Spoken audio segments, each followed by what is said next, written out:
legislation in Albany as we approach the legislative branch and the senator's branch regarding the actual bill that needs to be passed. So stay tuned. There's much more to come, and follow us as we go through legislation. Hakeem Abdul-Jabbar, and I also have my good brother here with me this time. Hey, Marcus. Hey, how you doing, my brother? Marcus is also out here with us. That's right. As we fight for our rights. That's right. Our children's education is a must. Yeah, it's an everyday thing, Marcus. You know, we have to make sure that the legislators do what they're supposed to do. We're doing our part right now by coming up here to show support for them so that they will go ahead and enact and put the money back where it belongs. You know, we can't let them keep taking money away from our children and this is we just stand silent. So, and it's only the beginning. Let's go do it. Let's go get them. See you. Congresswoman Yvette Clarke a little later as well. But in the moment I walked in, saw folks over here, the one thing was clear to me that Brooklyn was in the house. That's right. Now it's been a little quiet, so I'm trusting that means the food is good. I'm not hearing a lot of talking, but we'll have a lot of time for that later on today, and hopefully you'll all be able to reconvene with us over in the convention center. Yvette Clarke, myself, and Stephen Horsford, who is the first African-American member of Congress elected from Nevada, will be with us as well. We're all appointed as the co-chairs of the Congressional Black Caucus Task Force on Immigration. And what we've been trying to do is make sure that as this immigration debate moves forward, that issues relative to the African-American community, the Caribbean-American community, and of course the continent of Africa are injected into the debate, and that our communities aren't left behind. Because the immigration issue, and I'll say this later of course, is not just a Latino issue, it's not just an Asian issue, it's not just an Eastern European issue, it's an American issue. And if it's an American issue, that means that all Americans should be able to benefit from it, understand it, and not get hurt by it. And that's why CBC is taking such an active role in it. And so we look forward to seeing you a little later. And you know, as always, I just appreciate your encouragement, your support, and your prayers. I know you've been following me. Yes. And you know, some of these folks down here are out of control. And they just can't help themselves doing everything possible to stop the president. You want election, you want re-election, and it seems that he says go right, they'll go left.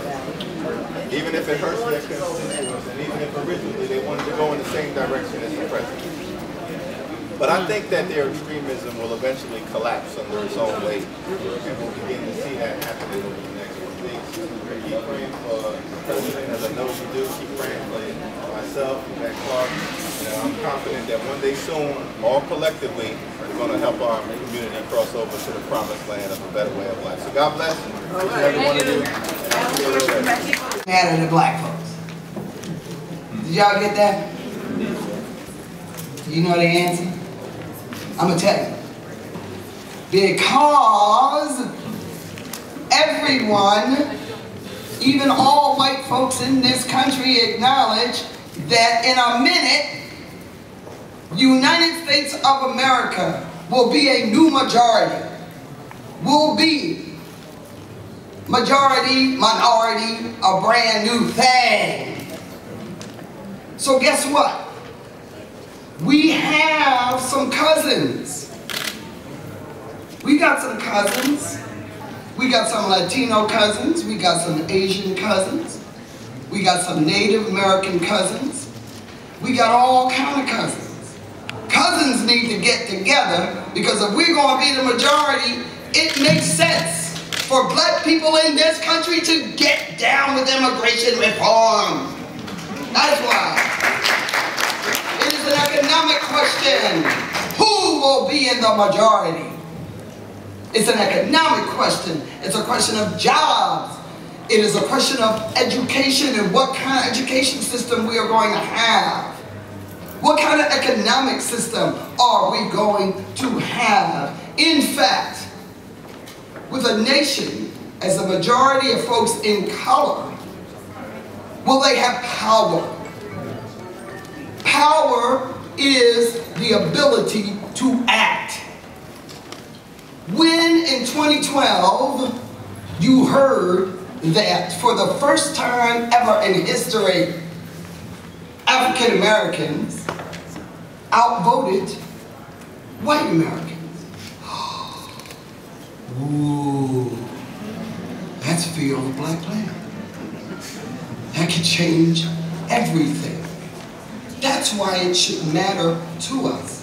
Because the question would be, who are these African Americans? On your seats, you see a card and it says the G Project. Now you don't leave this room alive unless you fill this out. It's very simple. And here's what we're trying to determine.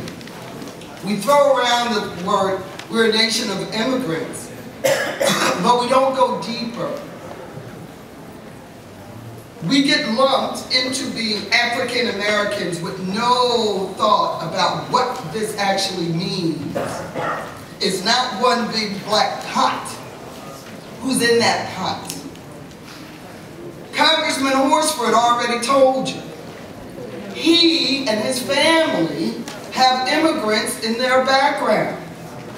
So for us, if you want to elevate and diversify what immigrants look like in this debate, you've got to be visible. The immigration closet is one of the last closets that people need to come out, especially black folks. Because if he hadn't told you, you would know. I'm trained to the bone. Trained to the bone, see? But if he hadn't told you, you would know. It wasn't the first thing that they asked. There was a poll just done recently where they took in the attitudes of African Americans in 2012, 2013, and they had changed a significant amount from 2007 when you had some black folks talking about, well, them people taking my job. Massacre them more, massacre me. I used to be in a big house and now I ain't. I mean, you know, it's madness. But now the attitudes have changed. And one of the things that I asked the pollsters were, when you polled these African Americans, did you ask them if any of them were immigrants?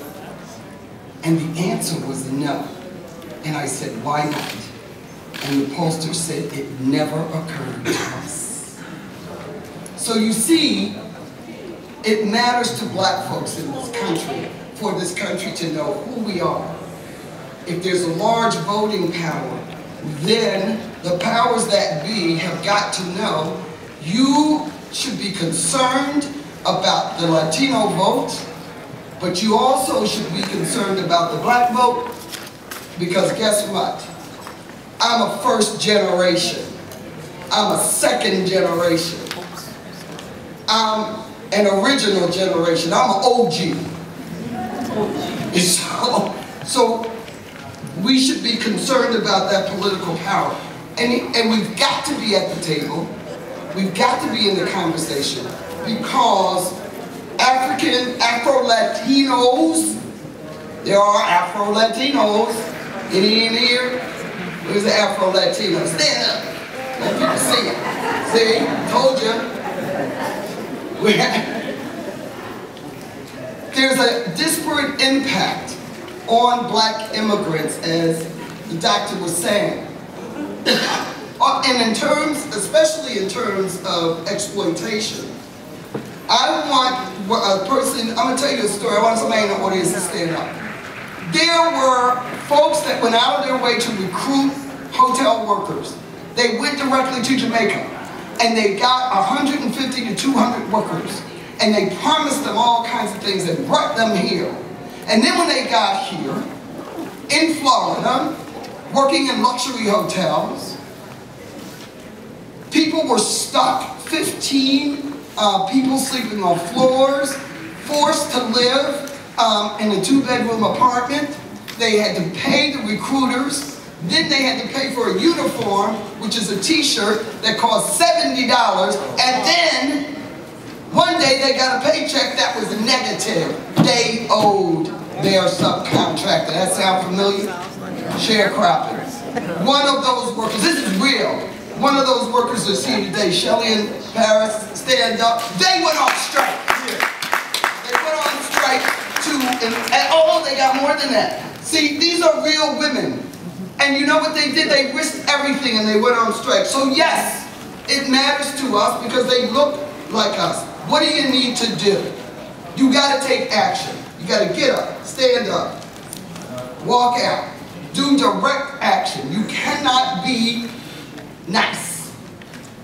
You got to be able to be very visible and in their face. We decided that, yes, there's a Senate bill, but we were going to write our own bill that addressed black folks, Afro-Latinos, and Caribbeans. It's called the Fair Immigration Act. We're going to talk a little bit about that because in order to be at the table, you have got to have your own legislation. Also, to be visible, you've got to come out in numbers. Listen, on October 5th, all across this nation, find out in your city what's going on, whether it's direct actions, marches, just running up on people, which I like to do, and everybody knows that, or doing civil disobedience. I was with 115 people, women, last week that did civil disobedience, went to jail for immigration reform, and guess what? Only 4 of us were black, right? So you won't be at the table. Your issues will not be done. When your sons and daughters of immigrants are stopped and frisked, they can be deported. You will not be able to reap the rewards of the economic impact because Wall Street and Silicon Valley is making sure that they get the right types of immigrants. And you will not be able to relate to other African Americans. Later on, right before we have our Q&A session, we're going to show a very short video called Frontiers of Racism, where you'll be able to see how racism plays an absolute role in any immigration legislation. Yvette Clark. To Dr. Carr, our moderator, and to my colleagues, Congressman Horsford and Congressman Jeffries, to our very distinguished panelists, and to the beloved community here present. It's certainly my honor and my privilege to come as we discuss a very important issue, particularly at this time in Washington, and that is that of the experience of the immigrant of African descent. I am a second-generation American. My parents came from the beautiful island nation of Jamaica, West Indies. I know some yardies in the room. But I understand that we're in a nation that was built by immigrants for immigrants. And what has always kept this nation preeminent is that it really is an amalgamation of the best and the brightest that have come from around the world. You have to think about this. For someone to leave what is familiar to them, to risk everything, to start over in a new land with new laws, new culture, and then to be successful in that new environment takes a particular type of person. Not everybody leaves the land of their birth to start anew someplace else. And so when we look at how strong our nation is, we can attribute it to those who have come from other parts of the world to make this nation their home. And that means everyone. of every background and every ethnicity, every race. As we talk about America renewing itself in the 21st century, we have to take stock of where we are. And the reality is that immigrants of African descent have always been an integral part of this nation. From the very first captives that were brought to this nation, they were the strongest that came unwillingly to this nation.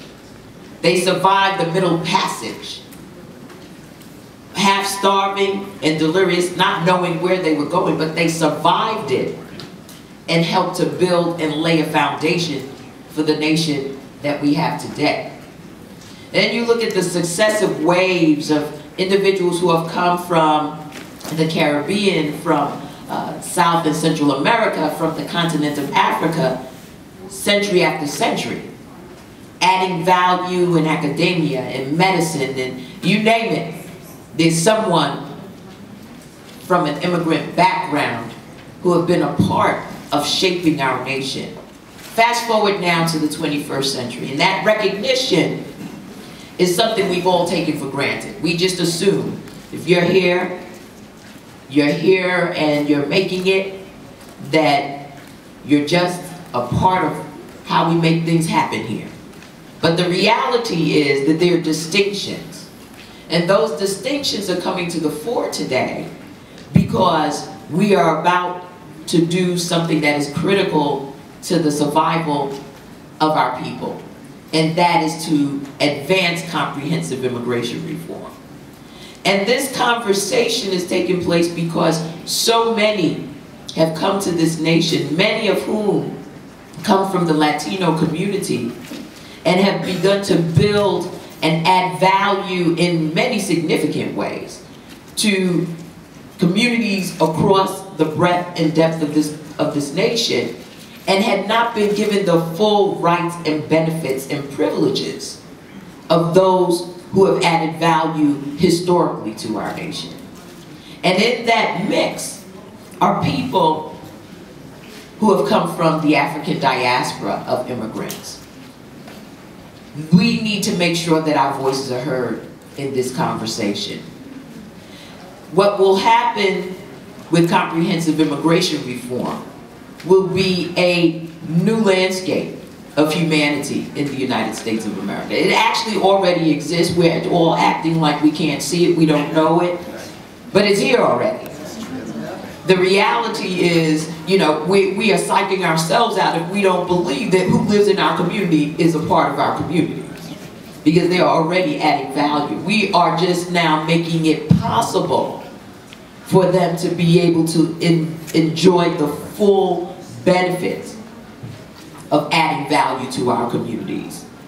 What is important is that we look at the demographics of this nation and recognize that with the growth of America comes its diversity. And as we look at those who have come from the continent, from the Caribbean, from places like Panama, Costa Rica, Guatemala, Honduras, that we need to make sure that these individuals who are out of status are given the same treatment in pursuing a pathway to citizenship. Without that recognition, we face a real peril for the homes and the families of the individuals who have come and made America their home and who are not being given the recognition. It's important that we speak out. It is important that we engage in this conversation. And why is that? Because America is a shapeshifter. And based on who's here in what numbers at what time determines the political outcomes of the communities in which we inhabit. So if you marginalize people of African descent, well then people of African descent don't get the benefit of the labor that they have put into the building of the nation. And it becomes very easy to do so when you only take into account what I call the long-time stakeholders, the descendants of the original Africans who were born here. There have been several more generations of people of African descent that have come to this nation. And there's an even newer generation, many of whom, as I've stated, are out of status, but would add value on a pathway to citizenship, to the strengthening of our communities. So I'm just here to say that we've got a battle on the Hill, and that our Latino brothers and sisters need not fight this battle alone. We all have skin in the game. That's right. Literally. And so it is important that each of us do everything in our power to make sure that our voices are heard and that it reverberates across Capitol Hill until comprehensive immigration reform is a reality for all who are in need of the relief that it will provide to the communities that have been under such pressure under the broken system that currently exists. So welcome everyone, and thank you so much for coming and being a part of this discussion. Thank you, Representative Clark. It's like we reached well past capacity. In fact, you framed that beautifully. Would you mind? Our comrade in arms, gentleman who really needs no introduction, has been the face of the battle for comprehensive immigration reform here in Capitol Hill. And I share this with people all the time, and I'm going to share it with you. Because I'm from Brooklyn, New York. Brooklyn in the house. That works. Just checking. But this gentleman, in our lingo in New York, is what they would call a Boricua. And that's significant. He's Puerto Rican. He is a citizen of the United States of America. His pathway in making himself and his family a part of the fabric has been a part of the civil rights struggle of America. And so understand that when he takes up the call for comprehensive immigration reform, it's not just out of his own self-interest. Because you know what, he doesn't have to. He is a citizen. He was born a citizen. But he understands that our collective humanity is in need of support right now. That it is in need of relief right now. And I'm so proud to call him my colleague and my friend, the Honorable Luis Gutierrez.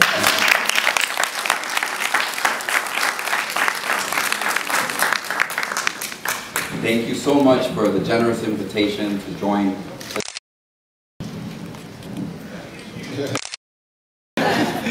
And never lose an opportunity to get some sugar wherever you go. He's not always that nice. So to Congressman Horsford and to Hakeem, thank you so much. To my colleagues, to all the wonderful people on the panel. One of the good things about us representatives is you know kind of what you're going to do, where you're going to be. So I know, I'm not running for governor, I'm not running for senator, and we already got somebody elected from Chicago president, so I don't think the nation's going to pick up another one of us anytime soon. Having said that, it's very clear. So I want to pick up, Yvette, on some of the things you said. So, look, when people came across the Atlantic, they came to Puerto Rico. The Spaniards did not come as the Pilgrims. They didn't come with their wives and their tools to come to the New World to flee religious persecution and to start a new home. Now, they came as conquistadores. They came in the slave trade, and they did not bring their wives. So we know that they were not celibate. Maybe the priests were, but the conquistadores weren't. So I'm a reflection of 400 years of history. We know the indigenous population was quickly wiped out. And we, as representatives, is you know kind of what you're going to do, where you're going to be. So I know, I'm I'm not running for governor, I'm not running for senator, and we already got somebody elected from Chicago president, so I don't think the nation's going to pick up another one of us anytime soon. Having said that, it's very clear. So I want to pick up, Yvette, on some of the things you said. So, look, when people came across the Atlantic, they came to Puerto Rico. The Spaniards did not come as the pilgrims. They didn't come with their wives and their tools to come to the New World to flee religious persecution and to start a new home. Now, they came as conquistadores. They came in the slave trade, and they did not bring their wives. So we know that they were not celibate. Maybe the priests were, but the conquistadores weren't. So I'm a reflection of 400 years of history. We know the indigenous population was quickly wiped out. And we know what Puerto Ricans today are a result of the intermarriage between African slaves and the Spaniards that came over 400 years ago. So I'm very proud of that history. I mean, being from the Caribbean, I could be light-skinned Jamaican, and somebody here could be dark-skinned Puerto Rican. But the fact is that we all look back at our roots in a common place. So I have to be true to who I am and where I came from, number one. Number two, I also want to express, and I came here to say something else, I came here to say thank you. Without the members of the Black Caucus and their vote, and a President of the United States that supported this endeavor, we would not have passed the DREAM Act in the House of Representatives. And today we have nearly 500,000 dreamers of every color, of every race, today are free from deportation. But first we had to give a vote, right? And we got that vote, and I remember on the House floor that vote. And we did it because every member of the Black Caucus, even though there were those that tried to say, if you give the Latinos something, if you give the immigrants something, you will lose something. And that was the message in many quarters. That message was resoundingly rejected. And we kept a unity in terms of who we are, in terms of how we're going to move forward. And I want to come here to say, I understand that. Third, I am a product of the Voting Rights Act. If there is no Voting Rights Act, there is no 4th Congressional District in the state of Illinois. Now, when my mom and dad came here, they didn't have anybody to stand up for them. They didn't have anybody to stand up for them. But black people stood up for themselves. They were lynched, the churches were burned, they were murdered, they were beaten, they were abused, and you passed a Voting Rights Act. So that in 1993, I could go to the Congress of the United States because 30 years